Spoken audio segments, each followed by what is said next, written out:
guys, and welcome to another Interstellar Modeler HFO. Now, there have been a lot of cool releases in the sci-fi genre over the last several years, and one of the best is this one here, the 1/48 scale model of the Space 1999 Eagle. It was released by Round 2 and has been very popular since it came out, and one gentleman who's been instrumental in getting the word out about it is Todd Morton. He's a Space 1999 enthusiast. He's also the creator and moderator of the Facebook page Space 1999 Props and Ships, which he used to promote the model. So we're going to go ahead and talk to Todd. He's going to tell us a little bit about the 1/48 scale model and how it came about. And he's going to show us some of his extensive model collection. And he's going to talk a little bit more about Space 1999 props and ships. So let's go ahead and meet Todd Morton.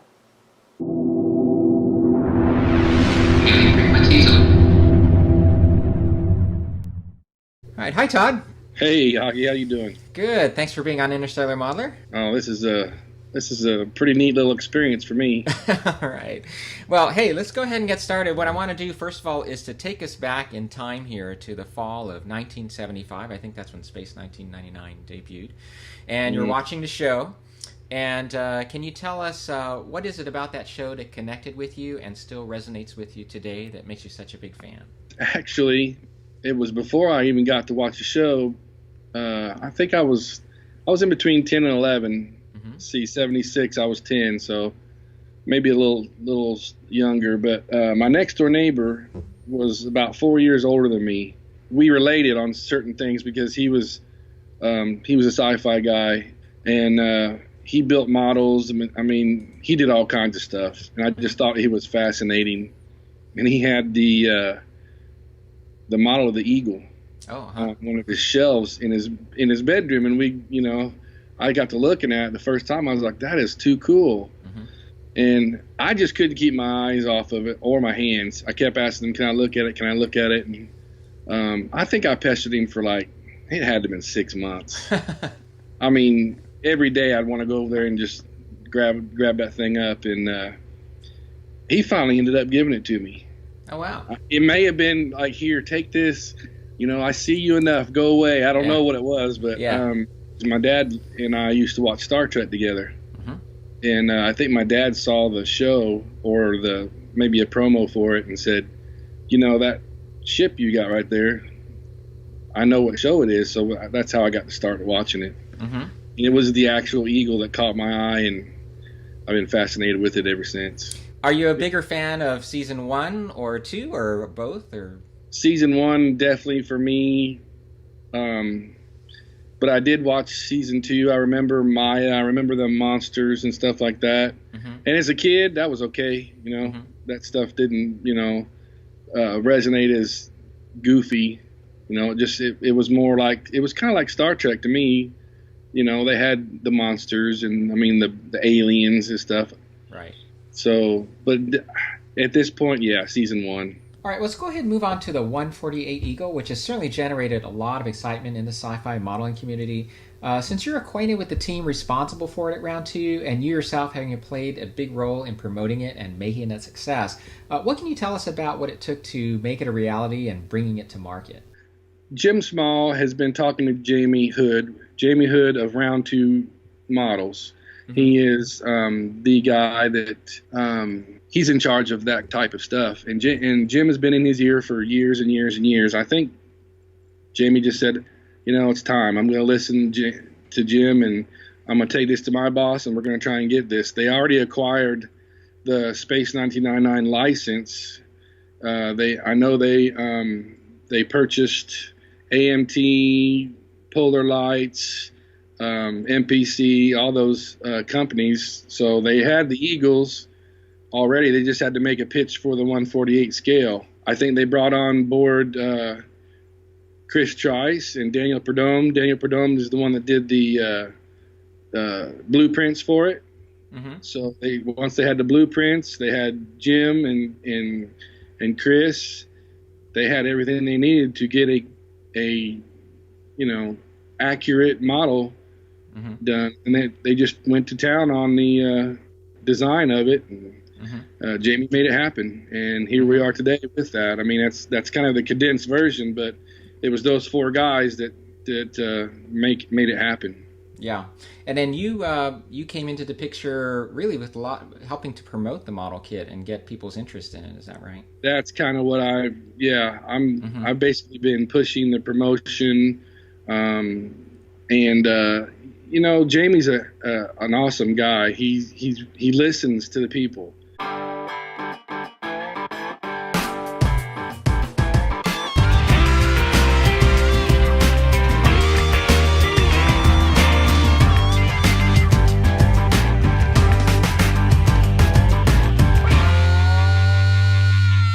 All right, so you have quite a collection of models in your Space 1999 collection. That's an understatement. Do you know how many Eagles you have in your collection? I do not have a clue. I've got close to 50 or more, 50, Wow. probably 50 of the 12-inch, and then let's see, probably about 6 in the 148 scale. So let's go ahead and talk about some of your models. You sent me a bunch of different pictures here, and what I'd like to do is pick out a few of them to talk about. So the first one I want to talk about is the hangar. The model, or the diorama, if you will, represents the hangar from Space 1999, and you've got a bunch of different things around the Eagle. It looks like they're servicing the Eagle, right? Oh yeah, the platforms and everything. Those were actually built by John Day. The hangar was supposed to be just something easy to display that you could put a few eagles and some, bits and parts in there to make it represent the eagle. And what scale is this Eagle that we're looking at here? It's the 12-inch. It's the 12-inch 196, I guess is really what it's called. So let's move on then to the landing pad. Oh, that wow. one is one of my favorites that you have there in your collection. So can you tell us how big is that landing pad? Mm-hmm. That is like 36-inch diameter, and then I think it's like almost 42 inches long. Yeah. So it's a big one. So it is one, if not the most favorite of my collection. Right. Jim Small built that for me. He used to own the Masters and everything, but he sold them on to Alexander Dumas. He lives in Canada. I got the kits and everything from Alex. Jim Small built he added lights. Obviously, everybody wants lights. And then he actually added a small sound chip for me. I sent him the sound chip, and so it's got some takeoff, landing sounds, and all that stuff. All right, very cool. And is this kit still available that you're aware of? I believe Alexander can still produce the kit. I'm sure he may have. Every now and then I see him have a kit available, so people can get a hold of him from Sci-fi models. Sci-fi models. Okay. Yeah. All right. Very good. All right. So next model I want to move on to now is the Ultra Probe, and so this one is it has the Eagle head on it with a different type of body. So this is a longer ship. Is that right? Can you tell us a little bit about this model? That was the Ultra Probe was from Dragon's Domain. It gets caught up in that space graveyard type deal. The Eagle nose, what you call it. Yes. It separates from the ship at the end, and he escapes from that dragon. Yeah, and they actually sell that model. You can find that model separately then. Online. Yeah, too, actually, right? Richard Lamer is doing that also. And this is in scale. Like I said, most of your models are in scale with the 172. Most of my stuff is in 12-inch. I do have some 124 and a lot of 148. Yeah, incredible detail. That's one thing about Brian Johnson and the crew that made a lot of these and designed a lot of these models. The detail is just incredible. Yeah, these things are fantastic. Can you still get a hold of the Ultra Probe? No. No. I got lucky finding that. That's how I'll put that. There's 5 or 6 of them. Guys have scratch built their own. There's a few of them out there, but not as a kit. Okay. Well, let's go ahead and move on now. You've arranged a Space 99 convention, actually, right? You organized one, I should say. And that occurred earlier this year, or was it last year? Yep, it was in July, the end of July, in Parsippany, New Jersey. That was fun. My first time ever doing anything like that. Roy headed up that one up, and Gordon and I helped him out. And I basically did the website, so everybody could go to the website and purchase tickets. Gordon did a lot of the artwork for the booklet and all the flyers you saw in advertising. We did a lot. That was some work there. It was a small convention, but it was perfect because everybody got to hang out with the cast. Nick Tate and Prentice Hancock was there. That was fun. You got to actually sit there and talk to the guys instead of, just having a 6-mile line to sign up, get autographs, and then move on your way, trying to keep moving people. But we didn't have to do that. Right. So we got to hang out with the cast the whole weekend. And they were great to meet in person. And they are great people. I can't say. I don't know of any other fandom where the actors have come and done a convention for the fans and was that accessible. From the time they woke up to the time they went to bed, they were with somebody, a fan, or one of us. It was awesome. Oh, that's great. So we're going to move on now to the Space 1999 Props and Ships Facebook page. So you created and moderate that. Can you tell us a little bit about that and what your goals were and so forth? That was all it was supposed to be, helping get the Eagle, the 148 Eagle going. When I started it, like I said, I could not fathom 500 members. Yeah. Today we have 8,300. I'm literally getting 300 new members a month. It's become huge. I mean, I'm getting messages and everything daily. Gordon and I, we talk constantly on what can we do to bring out something new. Or I'm trying to work with Alex Jackson and all these guys that produce these garage kits to get these kits out. So it's become kind of a gathering place to find new stuff.